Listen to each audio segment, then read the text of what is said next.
Hey guys, I got Jose Ojeda here with me. Thank you, man, so much for coming on. Alberto, thank you for having me, man. So I'm sure you've seen a couple of the other interviews that we've done, and this is basically going to walk through before your career, during your career, and a little bit of your personal life in there. So I always start the question with what I like to ask is swimming this. Like, where did this all start? Like, why did you choose real estate? I tell the same story to everybody. I worked at Wells Fargo, so I worked at a bank for a while. And I think before that, I tried to do personal training and a bunch of stuff to just figure out myself. I didn't do good in school, I was a C student, and I had no a path for me after high school. Everybody was like, oh, I'm gonna go for my bachelor's. I couldn't even resonate with them. I was like, none of my family is in college, and I never did good in school. I didn't like school, so I didn't want to pursue it. And I had an opportunity, and I'll start before that. I had an opportunity to work full time at Dole here in Atwater, actually. And it was where my mom worked at for a while, and then I had a part-time position that then got me full-time. So I was like, okay, I'm making money already. Right out of high school, everybody's here searching for jobs. I already have the job position. So I worked there for about 3 years, and then they just laid me off out of the blue. The position was just terminated, and they told me the next day, you're no longer needed. They asked me, do you want to work the full day? And I was like, why would I work here when you guys are telling me that, I'm terminated? And I said, no, that's fine. After that, I took 3 months off to just figure myself out. And then after that, I was just really mad. And I was like, I need to do something for myself, So I've always thought okay, money attracts a lot of things. And then banking just kind of came up. Mm-hmm. So then I applied to Wells Fargo, and I worked there for, I think it was a year and a half. And this guy, and I'll never forget him, his name is Sergio Rezga. He was with Century 21 at the time. And I think now he opened his own brokerage where he works with Kingdom Real Estate. He would walk in every week. And I was cool with people. I wanted to get myself outside of my shell, so I would talk to people a lot. And then he came in depositing checks. They were $5,000, $7,000, and then I just asked him the question. I was like, bro, what do you do for a living? And then he just told me straight up. He's like, I do real estate. I sell real estate. And I was like, well, how does that work? How does all this stuff work? And he just kind of gave me that whole background of getting your license and everything. And I just said, you know what, fuck it. What do I have to lose? So I looked into it. 6 months later, I got my license. And that's literally what started. It was just the money, seeing that, someone walking into the bank was depositing this crazy money that I thought at the time was crazy. Mm-hmm. I was like, okay, it's tangible, right? I see it. And it was just something that I just kind of gave it a shot. And after that, I remember I got licensed. 1 or 2 guys that were also brokers that would walk in, I would have a conversation with them. One of them, which I won't mention the name, he tried recruiting me, to work for the company. And I remember he was like, oh, this is gonna be a 60-40 split. And I didn't know splits or... You didn't know what the numbers meant at all. No, I just wanted some guidance. And he told me, he's like, look, I'll help you with getting started and everything. So I was like, okay, cool. So I talked to him for a little bit, but I just did not feel like the connection. I definitely felt like I was being taken advantage of. So I went to his office for a little bit, and I was like, all right, screw it. So then I actually ended up working at Century 21, where Sergio Rezga worked at, which is the guy that, kind of sparked the whole get into real estate thing. And I worked there for 2 months. And then after that, I joined a different company. But that's how I started. Literally I saw someone, depositing a lot of money, and I just wanted more in life, and I had no other option.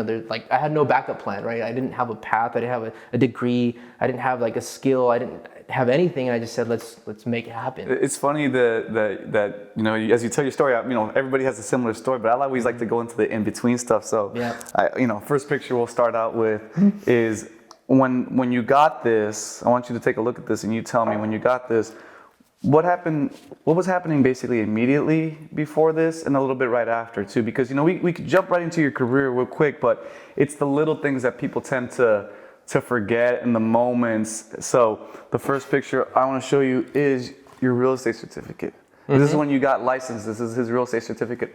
I see a date. Yeah, it's September 27, 2017. 2017. Yeah. And I know what it's like for me. I failed 3 times, and then I got licensed. I'm not gonna lie about it. It took me that many times. But I remember what it was like when I finally got it. And then I remembered too that I didn't have a plan really in place. Mm-hmm. So what was it for you immediately before, the moments after the month, right before you wanted to go to take your test and you finally got it? What's that like? What did you think your career was gonna be like? And then what ended up happening right after that? I'll be straight up, like the first thing, because I'm, this is just as real as it gets. The first thing that comes to mind is my mom. She actually framed that for me. She printed it out and framed it for me. And like thinking back now, like, she was like a true supporter. She just said, you know what, figure it out. Like if that's what you want. Because I told her, I was like, I'm quitting the bank. Like I'm quitting Wells Fargo. And I told my dad, and he's from Mexico, and like, in their eyes, were you making good money when you're at the bank? In their eyes, they knew it was stable. So to them, that's all they cared about was stability, right? They didn't know what more money meant. They didn't know anything other than what they knew. So like the fact that I was working and like making some money, I everything that I have to this day is everything that I paid for myself from work. I never had any car paid by them. I never had any clothes. I never had, gifts and stuff like that. But my own stuff, like the home, like everything that I wanted was from me. So they saw that, right? They saw that I worked and I supported myself. Right? If I wanted like food, I would go buy some food, and I would even help them out just because I felt like I needed to give back to them while I worked at Dole. Wow. But to them, I don't think they made a deal out of it. Like that's too little or that's too much or whatever. It was more so the title that you just had a job that was secure. You were going to be okay. You were going to be okay in their minds. It was the fact that I said I'm going to quit a 9 to 5 or whatever. It was 10 a.m. to 6? 8 p.m. Okay. And then 2 p.m. to 10:30 p.m. My switches the hours shifted. So it was the fact that I was leaving something like that and doing something that was sales based, right? I tried explaining what sales was, and I didn't even know what it was. And I was like, well, it's commission based, and you make money when you close. Like, how do you explain that to the family that just had no idea what sales was? What did your parents do? My dad, he worked at an apartment complex. He was a maintenance manager. And my mom, I think she still worked at Dole at the time. They were just working like regular jobs. My dad's been here for, I think, 10 plus years already. And then my mom at Dole, she was working there since they were doing like the packing. Like she was working like packing fruit and stuff, and then kind of climbed up that ladder and stuff. But when I told them I'm leaving the bank, they're like, my dad actually just said, he's like, I don't know if that's a good idea.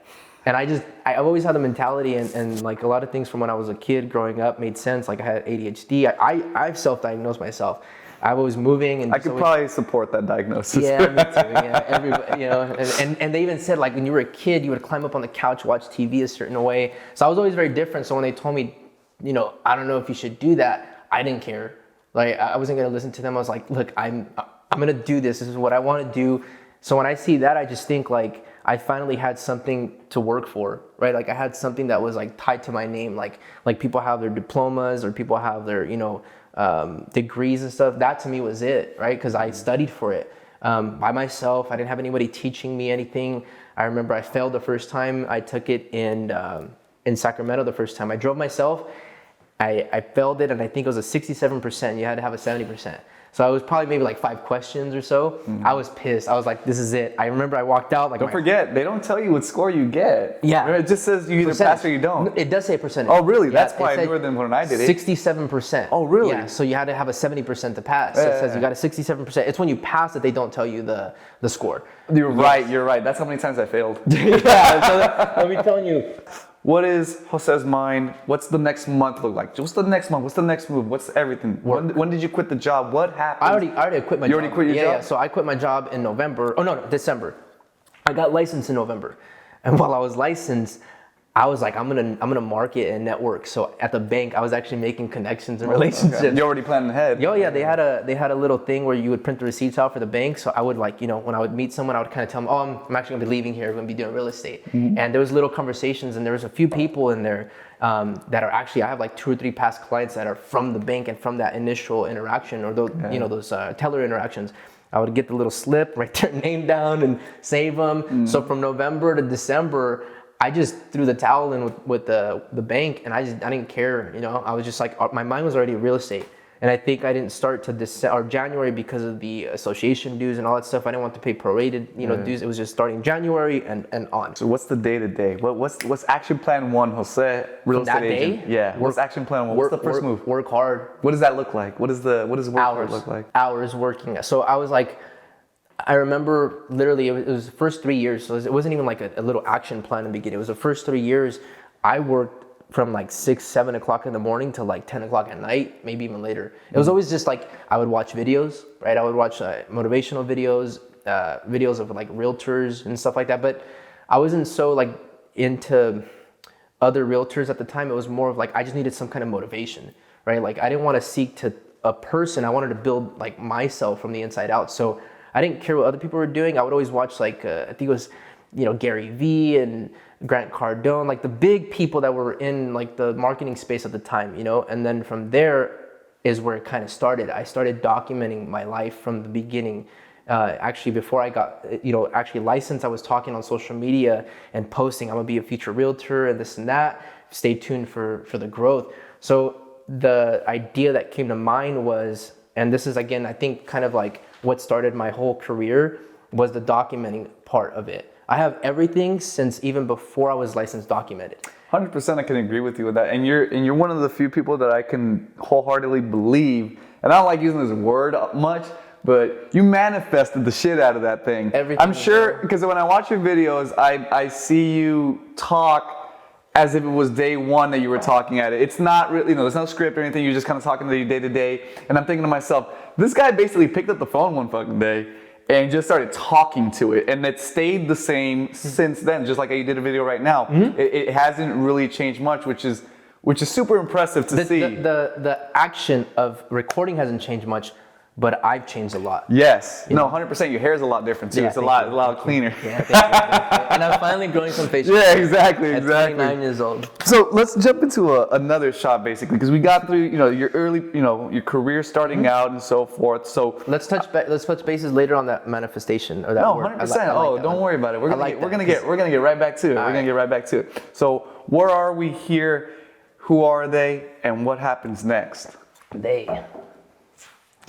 That was, I think, my first year, and I actually have that picture that I'm going to share later on something. So the guy on the left is the broker for the company that I worked for, and then Dave Souza is the president of Atlantic Realty. He's the guy that just kind of started the whole thing.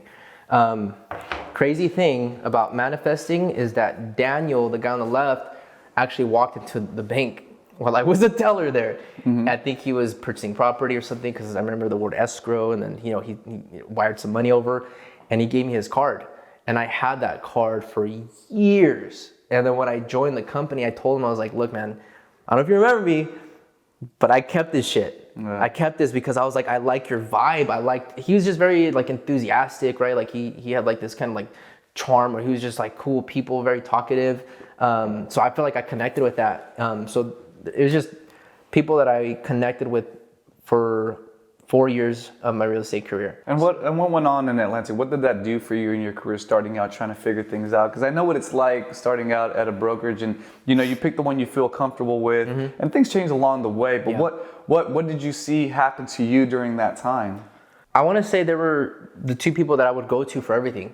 Like those two people were the two people I would go to for everything. They had support for like the manager downstairs, the office manager, but I would just go to them because they were the people that I connected with like on a personal level.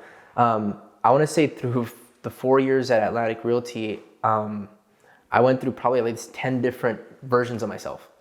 Like the guy that worked hard, the guy that, just started like learning more about real estate, and I would always pick at their brain for everything. They were on speed dial for me, so any question that I would have, I was resourceful. And I made sure that they were in the business before I actually asked for advice, So I know Daniel's been in the business for many, many years. He invests in real estate, flips properties. And then Dave, when I learned more about Dave, I'm like, this dude's very, very humble for what he does and, who he is as a person. And I immediately gravitated more towards Dave afterwards because I was like, when you look at this guy, you can't tell his net worth. You couldn't tell, like, what he owns. Like you can't tell anything. He would drive a Honda that was probably like a 2000 Honda, the year 2000 with so many miles. I think he said like 250 at the time, and he was so humble, right? Daniel was a more flashier one, and like he liked the nicer stuff and everything, but that was him, right? But I gravitated more towards the underdog, and that's kind of like what I connected with because I was always an underdog for many years, right? Like it all started with the name Jose in high school. And having the most common name, and I was always the youngest one in everything. I played at a church choir for a bit. I was the youngest one there. I was the youngest one at Atlantic Realty, so I like that, right? I like being the underdog. So I just gravitated towards them a lot, and they just kind of like helped me grow in the business. But I can be very, very honest that I didn't use them to really put me where I ended up at. they were maybe, 10% of my growth, maybe less. Everything else was just kind of, I just worked hard and like, I put myself in every position possible just to be in front of somebody. Yeah. I didn't work from the office very much. I had an office, but I was always outside of the office, right? Because I was like, okay, if you're in the office, no one's gonna know you. And it was just more of like when I needed something, broker support and stuff, that I kind of reached out to them. So they had an impact in my life, but I don't want to say that they had any more than like 10%, of my growth, to be honest. And it's funny when you say the underdog thing. I love an underdog story personally myself. And when you're an underdog, you have to do things a little bit differently that most people aren't willing to do, and you got to try to figure things out. That's why it kind of leads me into my next picture, which is very, very interesting to me. Okay. Because I have seen other people do this. And when I've seen other people do it, sometimes my impression of it is like, they're not doing it for like whether it's the right reason or not, or like why are they, I had questions as to why they were doing it. And then I saw you do it one time. And then I saw you do it again the second time. And I saw you do it again the third time, and the fourth time, and the fifth time, and the sixth time. And I'm like, wait a minute. This isn't just like, just attention grabbing. This is really a marketing play that you had. And it was very, very interesting. So when I was going back and researching on you, I found the first raffle that you ever posted. Yeah. And if you know Jose, he does raffles. He does a lot of raffles. And that's what I was saying. When I see people do raffles sometimes, sometimes you get the impression like, just trying to throw something out, get some attention, this, that, and the other thing. No. It's a very impressive thing to see, because what you do is you have the raffle and you just tell people to repost it. It's the interaction that when you repost all their reposts and you see how many people are interacting with your raffles, that's when I was like, wait a minute, it's not the same as like if I were to post a raffle one time and this, that, the other thing. No, your community, the people that follow you are very, very involved with your raffles, and it grows your network. Very smart in that position. So tell me what's up with the raffle idea, how that came about. The raffle idea just came from growth in social media. So I knew, like, before, a lot of people here in our market knew that social media, video, marketing, content, I swear to God, like if anybody says here that they knew this before me, I was one of the first people here in our Central Valley market that really took marketing and did something with it. I think social media platforms are just like a thing to pass by, things that like chat with people, but I knew it was a tool. And like I knew it because I observe people, and I'm not just a consumer, right? I consume things, but then I also think like, okay, like how can I implement this in my business? And I knew people loved reality TV. They liked people interacting with people. And that's kind of where the social media, the video content began. And I watched a video on leverage, right? We know this word that you can leverage with many things, people, social media. You can leverage with money, so many different ways of leveraging. Leveraging is just using other avenues to kind of grow yourself and then the team, or however you want to structure it. So that word, I was like, okay, how can I leverage social media? Because I knew that Instagram and social media and like the internet had like some kind of power, right? So I was like, how can I leverage this to just grow? So I was like, I'm gonna give away something, right? And I swear this idea never came from like an inspiration. It was just more of like, I just try to find a way of like growing my page numbers wise, because I was like, the more people that I get, the more people are gonna be looking at me and the more people that I can engage with. And I was like, it's a numbers game, right? Like it's a numbers game. So at first, I just honestly did it to get more followers. I did it to get more followers because I knew that followers could then turn into clients or conversations and stuff. So I was like, okay, what's $50, $100 or whatever? What is that? Like, it's not much to just invest in myself. And I knew about like tax write-offs and stuff. So I was like, okay, I can write that off. So it's like a business expense. So I was like, okay, let's do it. I'd rather spend $50 here than like the old school way of like mail marketing and everything, because that was just never my thing. So I just did giveaways, and I have it on my phone, and I screenshotted it when I said, one more follower until we hit. No, I've seen those. I've seen when you posted those. No, but watch this. So this is one that I actually just actually found in my archive. So we have only we have the original page, right? Look at the number. What's the followers? Go to the camera. So we have 99 followers, right? So like I went all the way to the beginning, and I was like, doing raffles instead to grow to the 100, right? You always had like those milestones, 100, 200, 500, 1,000 or whatever. So I honestly just did it to leverage to just get more people, more clients, and I didn't really think anything else of it after that. It was just more like numbers game for me. That's so interesting because I'm sure you have seen other people, and I'll be honest, I even did a raffle one time. I'm 100% honest. I did a raffle one time, and what's so interesting what you just said right now when you talked about like the mailers and that's not your thing. I love when I hear other people's marketing ideas and ploys because I want it to be an example of not everything is going to work for you. You got to believe that you have to find what works for you, because I know people that do monster amounts of mailers and zero social media and they still do well. So to hear your side of things, it's so funny, and it clicked for you. It still clicks for you. You still do the raffles to this day.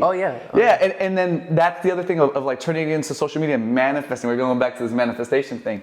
It really grew your following base a lot. It's kind of crazy how it happened. First time I ever caught wind of you was, and not that I'm like keeping the tabs on anybody, but you remember? You were, 100%. I remember when I have a memory of it. It's the when you had the sold sponsored sign, the red circle one. The red circle one was that was 2020, I think. During the COVID era. I remember you popping up on my feed a lot, and I'm like, oh man, this guy's got it. But you hit it just on the right time when sponsoring your post was perfect.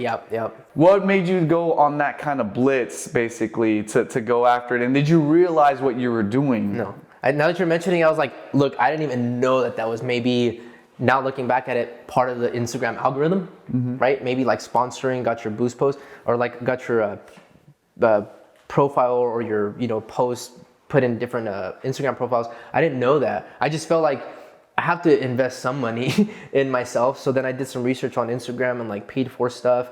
And I just put like, $100 per post out there. But then I started doing a couple more, and then I would get followers, right? So I would see my Instagram page growing when I would promote. So I was like, okay, maybe this is working. Like I wasn't tech savvy to look into like the Instagram algorithm or stuff like that. I just saw results. Right, so I was like, if I'm getting more followers by doing this, then why not do more of it, right? And then like this thing that I watched one time, they said, if you're doing something and it's working, don't stop, right? Like people want to like over leverage or do multiple things, and this thing called multitasking, and they're breaking themselves, like up in multiple different ways and spreading themselves too thin. I didn't care. Until this day, Instagram is my only form of marketing. I have a Facebook because they're tied together. I have other stuff, but I do not post on anything else other than Instagram. So I just put money into it because I had to invest money in myself, and I saw that it was growing the page, so I just kept doing it over and over and over again. Only with my sold posts and like just listed posts. Going back to basically, your social media and everything. Right before I came in here, I was talking to Cody about this, and one thing that I wanted to do is show you an image of a number. And I want you to tell me if you know what this number is.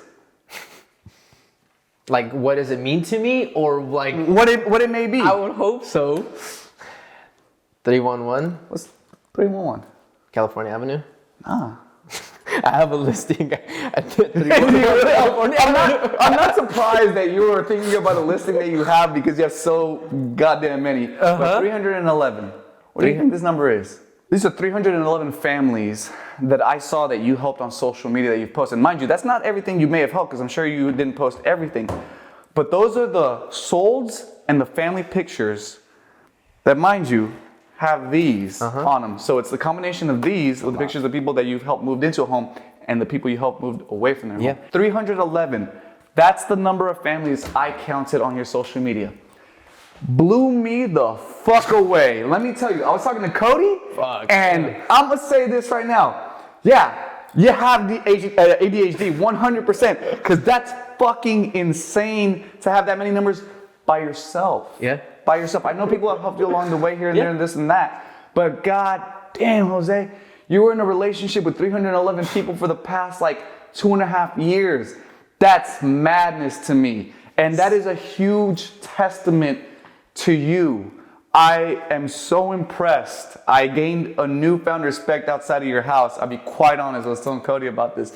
Blown the fuck away to think 311. I think my best year numbers wise, like number of families I helped was like 30-ish. You know, and I thought I was busy that year. So to see that is insane to me. So hearing that number and seeing what I just told you, what does that mean to you? I don't even track that number. I know you don't. Yeah. Because you didn't know what the fuck it meant. I'll tell you right away what it means to me. That I really do this because I love it. You know, I have a coach now where he's telling me like, you need to track your gross volume and this and that. And I was like, look, dude, I've never tracked a single number. I just work. Like I just work, I close, I do what I'm supposed to do. I do it faster, right? I definitely try to do things to like get families in quicker and stuff like that to increase a number. But like, I don't even know that number existed, right? Like, so that just, I don't know what it means to me, right? It just means that 311, not transactions, families. Yeah, closings. 311 families. Yeah. That is this.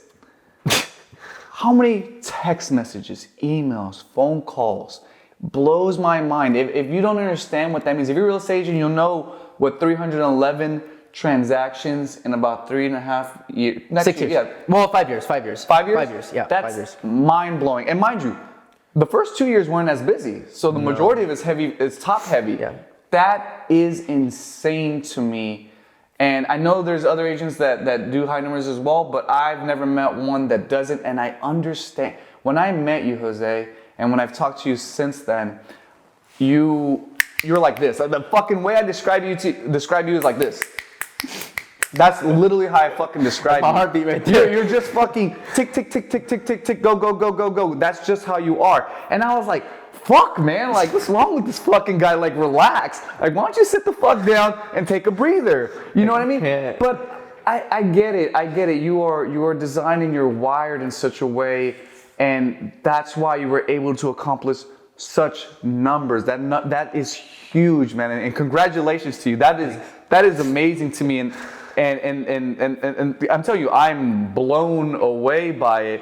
But if you were to tell me, what do the day-to-days look like handling that, juggling that many families, that many emotions, people's birthdays, somebody passing away, the interactions with the families, what's that like in such a vast amount? It definitely almost ruined a lot of relationships in my personal life. Yeah. Because that's all I did. I know. I was like glued to my phone. I still kind of am, but like that number, like you said, I closed 9 transactions my first year. I think it was 18 my second year. So just think 3rd, 4th, 5th. How many did I close if I only closed like 30, you know? No, I know. That's a lot, you know? So my day-to-day was just working, texting as many people as I can. One thing that I can say was my day-to-day, I responded to every single text message and Instagram notification on the money, right? Like as soon as I got a notification, I was like, all right, what is that, right? Like I was responding quick. And then I remember in a video on YouTube, I learned the speed of implementation, or like how fast can you reply to the certain things, how fast can you do certain things. And that, when I learned that, I was like, okay, the quicker you are at replying, you know, because social media, like you're not the only realtor they're following, but if they reach out to you and you respond to them within a minute, they're immediately like, okay, this is the person I want to continue talking to, right? Because let's be real, you know, when someone sends a message on social media, you're not the only person they probably reached out to about buying a home. So I was just replying, engaging. And like I said, for a long time, it almost ruined a lot of my personal relationships, including my own, because I was just so glued to work and not my personal life. I can truly tell you that number exists because I had no personal life. I worked 100% of the time. Yeah. I worked in my sleep. I worked when I woke up. I would go to the gym. I would work. I would be in family parties and I would work. Every single second of my life, I had to be working. Yeah. That's how I got there. It's just everybody, you know, some people take a weekend off. I never took a weekend off. Some people took vacations. I've taken maybe 5 to 10 vacations in my last 5 years. You know, I never celebrated like certain milestones for myself. I would close a good deal and I would keep working. Like there was never something I was reaching for that like stopped me from doing this high volume interaction and stuff like that. It was always more just like, just wanted to grow as big as I possibly could. And, you know, I just worked every second of my life. When you talk about, you know, personal relationships being ruined and so forth, it's 100% true. It's a real thing. Entrepreneurship takes everything from you. especially if you're trying to go 100% at it to try to make a dream a reality. But, we tend to forget the people that support us and are around us. Not that we tend to forget, but the stories tend to forget them. They see the vision like, oh, Jose, this and that. But like, leads me to my next picture, of course, always. It's like we're segueing perfectly, man. That's how I do. That's how I operate. The sacrifices of others for us to be able to succeed is the only way we can operate 100%. Without another person supporting us, whether family, personal relationships, and so forth. So who is this person and what did they do? What sacrifices did she have for you to succeed? Man, you're gonna pull her up. That's my rock, bro. And I didn't know it until years later. We're 9 years in right now. She put up through more bullshit than I even would have done for my own self. She in the beginning, right? Like in the beginning, she went through sacrificing time. Like I wasn't busy, and then all of a sudden I got busy as fuck, and then like I would never spend time with her, quality time. And as we would both mature in life, right? Like she was clear vision what she wanted, right? Like she's like, look, if we're gonna do something with our relationship, like you need to tell me. And I was always so scared of commitment for so many years, and I just kept dragging her along. And I apologize till this day for doing that, man. I was a fucking asshole, dude. Like I was an asshole. I could be super straightforward with you with social media. I was definitely a phony on social media with certain things, right? Like I've always seemed happy. I've always seemed like charismatic. But then on my personal life, man, some of the times where I was like a low, because I was working so much that I didn't have a connection with my girlfriend, which is she's my fiance at the time, thank God.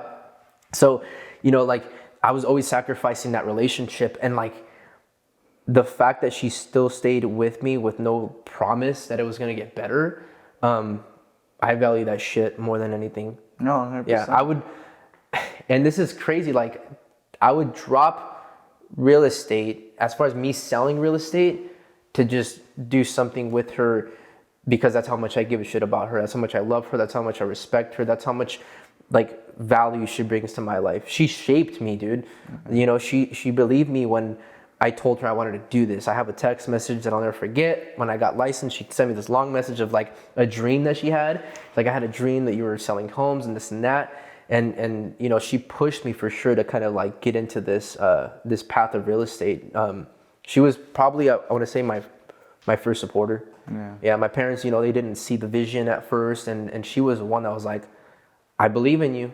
I believe in you. Would talk to her family about me and stuff like that. But the sacrifices that we went through as a couple, from year one to even year 4, this is just recently getting a little bit better. It wasn't like, oh, we've been good forever. This is recently like getting better. So I can't thank her enough, man. I can't thank her for putting up with that stuff. And I love to hear it, because again, when we get asked and we get told, like I've seen other realtors and other people that do real estate on panels and stuff, and they'll talk about like the sacrifices I've made, the things that I have to do. It's, that's why I say the people that have supported us get lost in the story a little bit, because the sacrifices that they made for us to be able to keep going, and them listen to our bullshit every single fucking day, and us forget about them. Because again, when you're dealing with, especially yourself, 5, 10 families at a time, you're dealing with their bullshit.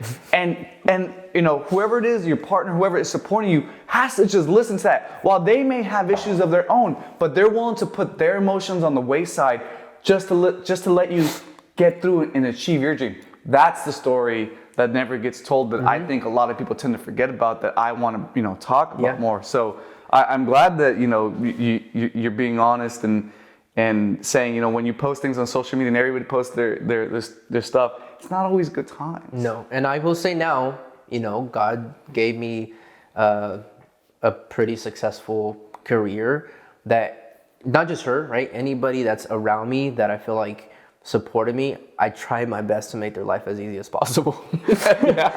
Emotionally, with the support, with, you know, finances, with whatever, you know, like if my family asked me like, hey, can I borrow whatever money? Like, all right, done, whatever, you know? So I am forever indebted to the people that supported me, because I don't think I could have done this alone. I think I could have, because that's how my mind is wired. I was like, okay, of course. But there's been times when I've been at a low, and like I would drop work and I'd be like, I just want attention, you know, from that person or my family and stuff. So without them, I definitely wouldn't be here today. And if I did get to this level, I would not be as clear-minded as I am now. I would probably be a very bad person. No, 100%. And so we continue on with the transitions. You know, we give a lot to real estate. Real estate, we, you know, we give it our time, effort. Keeps telling us no. She just tells us back like, this isn't for you. You should probably quit, this and that. But when you get something from real estate, it's very, very nice. It's a moment in time where you won't ever forget, because you were able to do something that you may not have thought you can accomplish or achieve. So that's what leads me to the next picture. When is this? And how was it when real estate allowed you to achieve this? That's here. If everybody knows, we're in Jose's living room right now. This is a picture of when he purchased this home. So I mean, I'm lost in the photo. Remind me of the question again, because I have a lot to say when I see that photo. What's going on here? You know, it's as simple as that. What about real estate allowed you to achieve this? So this is obviously our first home, but what was weird is I feel like I was more proud at that moment when we remodeled the place than when I actually bought the house. I know, that's why you posted that picture. That's why I didn't post a picture when we bought, right? It was just more of like when we remodeled it. So all the design in the house, right? Like the chimney, like this house is completely different. The layout was different, the touches were different, everything was so different. But like I was always living in real estate, right? So we would always look at like, you know, the mega mansions in LA and all this crazy stuff. So I always had I always saw the nice stuff, right? So then when we bought our home, I'm like, okay, like I want to make our home like really, really nice. I want to like customize everything. So everything in this house has been touched, almost everything, right? Like, so we just redid so much. And at that moment, I just sat down. I remember I sat down and I was like, I designed this shit, right? Like I designed this and it was just like a breath of fresh air. And honestly, I was kind of like stoked because it looks really nice. So like I was like, I'm proud of myself. And I was like, this is a really nice home, man. This is good. And it's a culmination of, like I was getting back to the story, is like you give so much to real estate and your time, your effort, your relationships and so forth. It was the one time you finally felt like it gave something back to you. You could purchase your own home. A lot of people, you know, we try to help people and families with the idea of, you know, getting a home, being a first-time home buyer and this and that. And you did it for yourself. And real estate allowed you to do that. So what I want to know is, what does real estate mean to you other than a job? Now or before? Both. I want to say now it is definitely given me a purpose, because I feel like this is what I was meant to do, is sales and real estate and just being with people. Before, I want to say I definitely looked at real estate as like a thing that allowed me to just, not just metaphorically speaking, but open doors, right? Because I would meet different people. I would learn many different things and skills from different people. So I was always like in front of something new all the time. And I was always a sponge learning from different people. So that's what it meant then, right? I was like, just so many endless opportunities. You can invest in real estate. There's the flipping, the wholesaling. There's so many different things. And I knew what it meant for other people. So the fact that I can make that happen for them was just something that I can't even put into words, you know? So it's powerful. It's a necessity, right? Like cars, air, homes is just as comparable as the air that you breathe. A roof over your head, right? Like that security, just something that is yours, something that is tangible. So it means a lot. Did you ever think of home ownership before you were in real estate? Oh, no. I even said, I was like, I'm 30 years old, right? I'm not even 30 yet. And I remember I said that just because I was scared of commitment. it wasn't even the fact that I just didn't want to buy a house. I was just super scared of commitment. And honestly, I didn't even think about homeownership until I saw this house. I didn't even think before that. I did my taxes and stuff like that. And then my second year, so we were self-employed. We had to have 2 years of taxes in order to purchase. And I remember when I filed my taxes, I was like, let me just look at what's on the market, And I saw this house and I was like, wow, this is so much potential. Like, I was always drawn to artsy stuff as a child and everything. So an image would speak to me. When I saw this house, I was like, there's something about this home that I really, really like. It was a mid-century home, and we would always looking at videos, and that was the kind of style that like I gravitated to the most when it came to like real estate. So it just spoke to me. I checked it out, made an offer, got the home, got the offer accepted, closed. And it was just like, that's how fast it happened, that I didn't even think about home ownership until I saw this house. Until I filed my taxes and I saw this house. It's kind of crazy how it was that just works. Quick, dude. It was just super quick. Everything happened so fast. I told my parents, I was like, we're buying a house. And we're like, what the hell? Like, you never even talked about owning a home, and let alone buying a home. So I refer to real estate as a woman, but you took care of her, you put time into her as well. She was part of your life, and she gave you something back as well. What do you tell somebody that wants to get into real estate, that sees that what it's giving you, but do they, what do you tell them is what you have to give it to real estate? It's tough because I feel like my opinion on it is very biased. I'm not going to be that person that's going to say it's going to work, even though that's the only option I had, right? I told myself it's going to work, but that's how I was wired. But I've seen people that some people don't want to do certain things. They don't want to put in the time and stuff like that. So first and foremost, I would never hype someone up to like, oh yeah, do real estate. I promise you it's going to do this because it worked for me. It might not, it might not. But if someone really wants to go into real estate, I'm going to tell them like, if you want to be successful in real estate, be prepared to make it your life.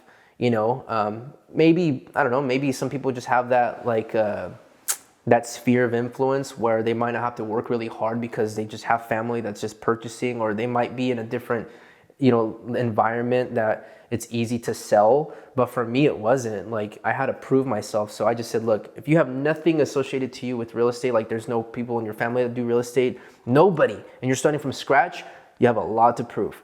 You have a lot to prove. So just be prepared to invest a lot of time into it for sure. No, 100%. Yeah, and I would say for someone in the business is make it very clear to your partner that that's what you want to do, because if you guys are on the same page, it can definitely tear relationships apart. I mean, as well as everything else in life, but I think with real estate, it's not something that you think ahead of time to say. Yeah, a lot of people jump in with like, oh, I'm going to real estate, kill this, that, and the other thing. But your relationship, not even just that one, if you have other ones that you're really close with, let's say you have to take care of other people and this, it's a sacrifice, right? Relationships are a sacrifice where you're like, I like to party, I have friends. Well, bye. Like, bye to your friends, bye to everything. And look, if someone doesn't want to give up that lifestyle, well, guess what? You might make it in real estate, but you won't go as far as you really think you can push yourself, So the more work you put into something, the more you get back to it. That's just plain and simple. And if you don't put in the work, then don't be disappointed when you feel like it's not going how you expected it in your mind, right? Like to go. How you feeling so far about this? Good. That 311 threw me off, man. And I'll tell you this though, like just for the record, I don't post a single family on there or a closing that is not mine. Answered our question. There you go. Love that on camera. Nobody, bro. I figured so. Nobody. I figured so because I was like, I'll tell you right now, when I was rolling through that, I was like, God damn, this is a lot. Yep. I know you're changing this, and I know it's going through a little bit of transition, but we're gonna go back to the picture of you and Daniela. So you're starting a team. Why do you want to start a team? For many reasons. I want to say for reason number one, I'm very busy to where I can't be in all places at the same time anymore. Before I could. I mean, I think I could still do it now, but I value time a little bit differently, where I'm like, look, I'm not gonna be a slave to the business anymore. Yeah. So I think when I started valuing myself a little bit differently, I started to not just say work hard, right? I was like, how can I get some time back? And it's crazy, like I'm only 29, I'm already thinking about getting time back, but because I feel like I'm at that level in my business and in my career right now where I'm allowed to feel a little bit selfish and stuff.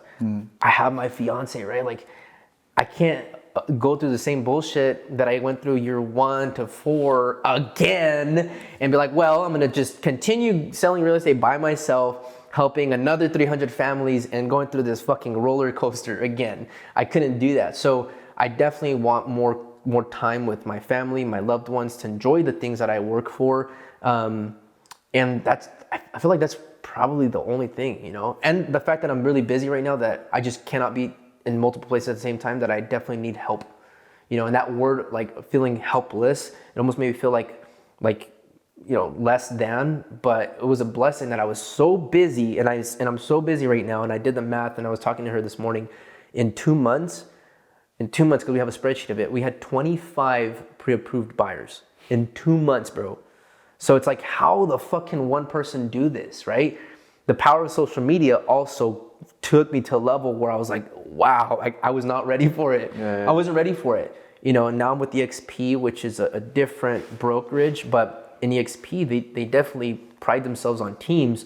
So I started reaching out to a few different people in the company, because if I wanted to grow a team, I was like, I need to know how other people are doing it and structuring it. And I know I need a team, right? I know I need that leverage, which we go back to that word again.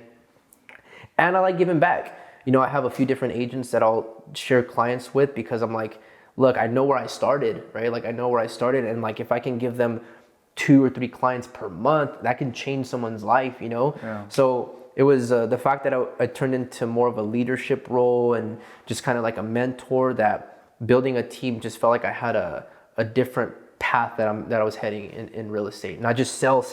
It's like, now if you really want to be a leader, if you really want to be a mentor to others, like, what can you give back, right? So that's what I did. I was like, I'm going to keep growing the business, but I'm going to definitely share the wealth with more people. Let me ask you a question then, Jose, because it brings up an interesting point. When you started real estate, did you join a team? No. All right, then answer me this question. Why should somebody join your team? If you became as successful as you did and was able to handle, why would you advise somebody to join your team? Because I put in 6 years of work to learn what works and what doesn't work with real estate and social media, that I feel like I can truly cut corners for so many newer agents. And the fact that I've already had, for the past 2 years, people DMing me like, here, you're offering mentorship and stuff like. I felt like there was another calling, right? I didn't open up those doors. Like I said, we're gonna announce it very soon that we're gonna be opening a team, but for 2 years, people were reaching out to me like, how did you do this? That how-to question, right? When people saw the end result, because people never saw the beginning until the end. They would say, how did you get to this level? How this? So many people and agents were asking me how, that I was like, okay, let me start teaching people how, or showing people how. So then when I got to EXP, I started doing more trainings online.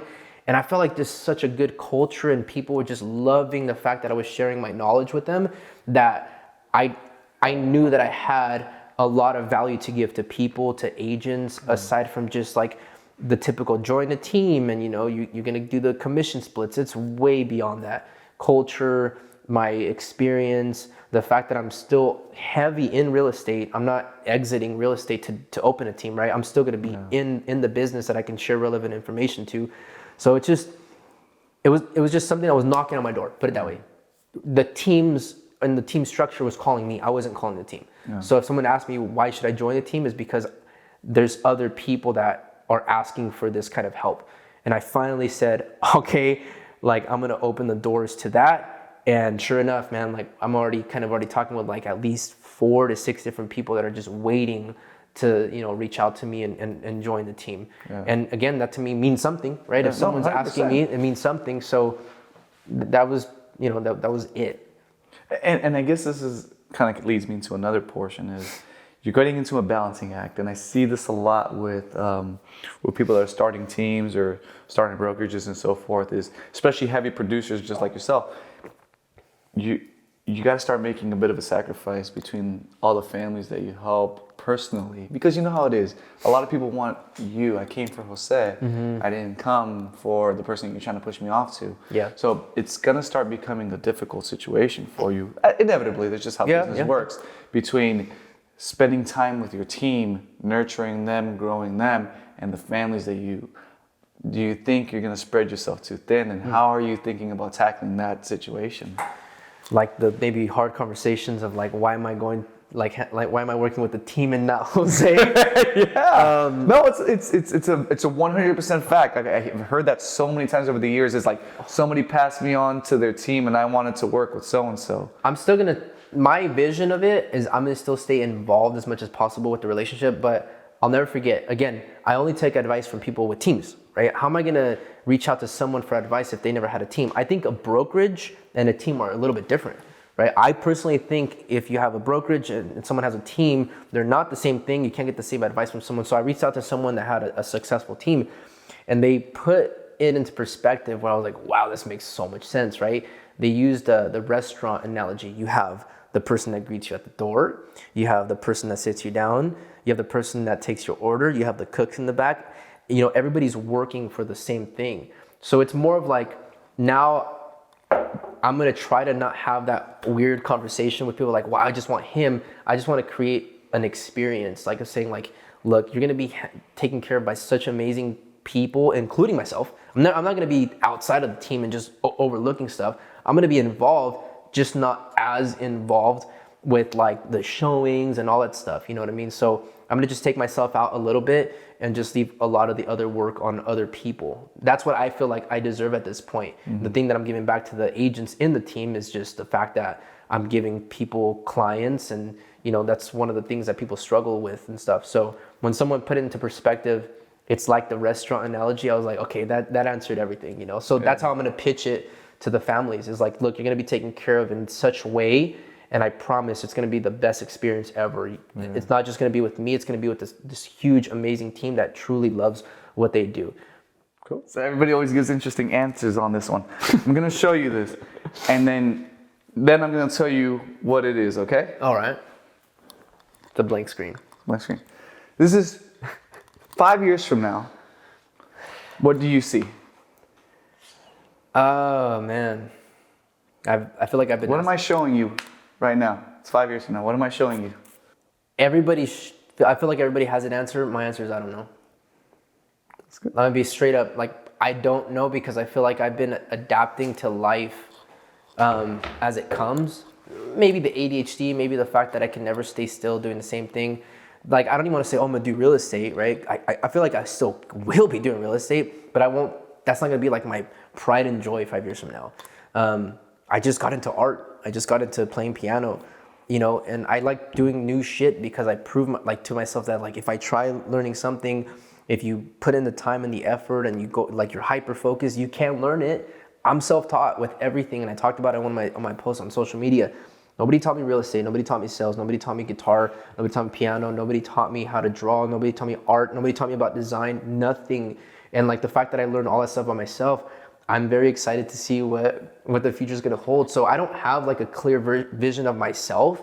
Obviously, like, I'm going to be spending more time with my family. I'm going to be spending more time with my fiance, our future family. I definitely want to work way less, but still financially make more on paper. So, but that to me, like I said, that's here now. You know, I feel like if you're asking me where's the Jose 5 years from now, what do you see, or what am I looking at? What are you showing me? What do you hope to see then? What do you hope to see? Because at least that question poses possibilities and something that you feel. To be honest, when I started like diving deep into like the EXP platform and the fact that I'm like mentoring people from outside of the area, which is super crazy. You know, we just got on a team from a different state. I'm mentoring a few agents out in Southern California that I've never met. You know, I feel like I love the role of a coach, and I love the role of a mentor, someone that like will truly sit down and like teach you the ropes on like whatever it is, right? In my case, it's real estate. So if someone wants to be in real estate, I like the fact that I can be that person that people can go to. So that's kind of more what I want to steer to later on, is, you know, the role of a leader, a mentor, but not even local. I'm thinking big. I'm thinking like globally. I'm thinking just outside of my area, because it's proven itself. I help out clients that are not even from my county, right? Like, I get people from the Bay Area that always reach out to me. I help out in counties that I'm not even like, that I don't even live in. You know, I do anything from Fresno County, and I help out all the way to the Bay Area because of the power of social media. So I'm gonna definitely try to see where social media can take me, to be in more places at the same time, or different places at the same time. But I love the role of a leader. You know, when someone tells me this worked, or, you know, thank you so much for even like helping me through this challenging time, like that shit feels good. Yeah. You know, it definitely feels better than like making the money and all that stuff. So that'll be on autopilot, but I definitely want to help out more people just become the best versions of themselves. So that's it. Like Tony Robbins is a huge inspiration of mine. That's some shit I would like to get into. If like you're asking me, what do you see yourself 5 years from now? On stage, speaking and shaping people's lives. In a way of like showing my story of like the average Joe, you know, like showing my background and everything, and proving people where the fuck a strong mind can take you. Yeah. Because I can give me a challenge and I'll be like, all right, I'll figure it out. You know, other people, you give them a challenge and they'll make up excuses right away. Yeah. And I don't work like that. So the fact that I can show someone and grab onto someone's hand and tell them like, look, if you do certain things, I'm gonna show you, but it's fucking possible. I feel like that is something that isn't taught. That is something that's not like talked about here in our area.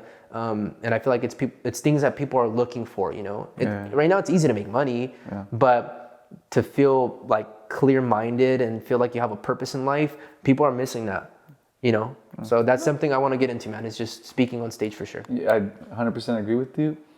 And on that note, man, thank you so much, Jose. I appreciate you, man. Thank you, brother, for coming on. So recently, again, we're growing a team. EXP has opened so many doors, which is crazy. The fact that I have mentors, I have business partners that are not even in the Central Valley.